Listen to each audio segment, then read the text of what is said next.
पश्चिम बंगालमध्ये पुन्हा एकदा राजकीय हिंसेचा मुद्दा चर्चेत आला आहे।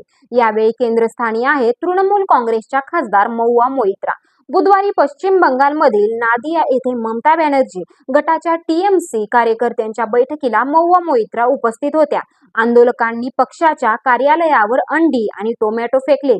ही घटना माध्यमांमध्ये दाखवली जात आहे, तेवढी साधी आणि सरळ नाही। बंगालमध्ये भाजपचे शासन कसे काम करत आहे याचे प्रतीक ही घटना आहे। नेमकं काय सुरू आहे बंगालमध्ये याबद्दल आपण या व्हिडिओमधून जाणून घेणार आहोत। नमस्कार, मी आरती, आपण पाहत आहात आझाद मराठी। मित्रांनो, महुआ मोइत्रा यांच्या कार्यालयावर अंडे फेक झाली। त्यांनी त्याचा व्हिडिओ सोशल मीडियावर शेअर केला आणि थेट आरोप केला की ही भाजप समर्थकांची गर्दी होती। त्यांच्या म्हणण्यानुसार पोलीस घटनास्थळी होते, पण त्यांनी हस्तक्षेप केला नाही। अंड्यांसोबत दगडही फेकण्यात आले आणि त्यापैकी एक दगड त्यांनाही लागल्याचा दावा त्यांनी केला आहे। मात्र दुसरीकडे भाजपचं म्हणणं वेगळं आहे। भाजपने या आरोपांचं खंडन केलं आहे। पश्चिम बंगाल भाजपचे अध्यक्ष समित भट्टाचार्य यांच्या मते ही भाजपची कारवाई नसून तृणमूल विरोधातील सामान्य नागरिकांचा संताप आहे। मात्र त्यांनी ही अंडे फेक योग्य नसल्याचं स्पष्ट केलं आहे। राजकीय पक्ष कोणताही असो, एखाद्या खासदारावर किंवा लोकप्रतिनिधीवर अशा प्रकारे हल्ला होणं ही गंभीर बाब आहे। कारण लोकप्रतिनिधीवरचा हल्ला हा फक्त एका व्यक्तीवरचा हल्ला नसतो, तो लोकशाही व्यवस्थेवर प्रश्न निर्माण करतो।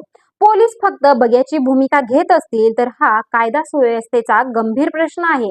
राज्य सरकारवर त्याची जबाबदारी येते। या घटनेची आणखी एक बाजू आहे। महुआ मोइत्रा यांच्यापूर्वी अभिषेक बॅनर्जी, कल्याण बॅनर्जी आणि इतर काही तृणमूल नेत्यांनाही अशाच प्रकारच्या विरोधाला सामोरं जावं लागल्याच्या घटना समोर आल्या आहेत।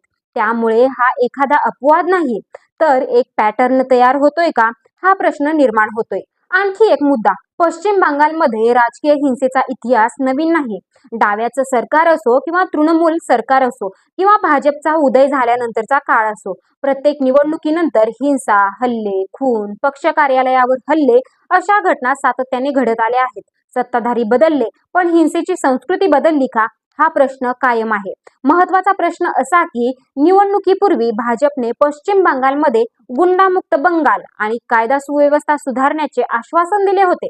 आज राज्यात भाजपचे सरकार आहे, मग एका विद्यमान महिला खासदाराच्या कार्यालयावर जमाव हल्ला करतो, अंडी दगड फेकले जातात आणि पोलिसांवर बघ्याची भूमिका घेतल्याचे आरोप होतात, तर सरकारला प्रश्न विचारले जाणार नाहीत का? लोकशाहीत विरोध होऊ शकतो, घोषणाबाजी होऊ शकते, निर्देशने होऊ शकतात, पण एखाद्या खासदाराला स्वतःच्या मतदारसंघात कार्यालयात बसणंही कठीण होत असेल तर ही केवळ एका पक्षाची समस्या राहत नाही, तो संपूर्ण लोकशाही व्यवस्थेचा विषय बनतो। लोकशाहीमध्ये आंदोलनाचा अधिकार आहे, काळे झेंडे दाखवण्याचा अधिकार आहे, घोषणाबाजी करण्याचा अधिकार आहे, पण अंडी, दगड आणि हिंसा हे लोकशाहीतील युक्तिवाद नसतात, ते लोकशाहीच्या कमकुवतपणाचं लक्षण असतात। या प्रकरणात चौकशी होणं आवश्यक आहे।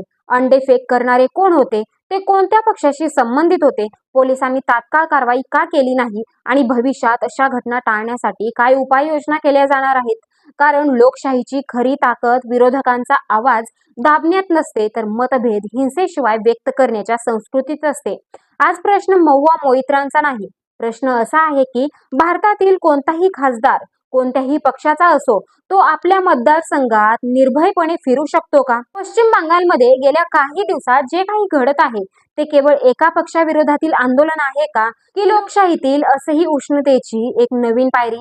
तुम्हाला काय वाटतं ते कमेंट करून नक्की सांगा आणि आझाद मराठी चॅनलला सबस्क्राईब करायला विसरू नका। धन्यवाद।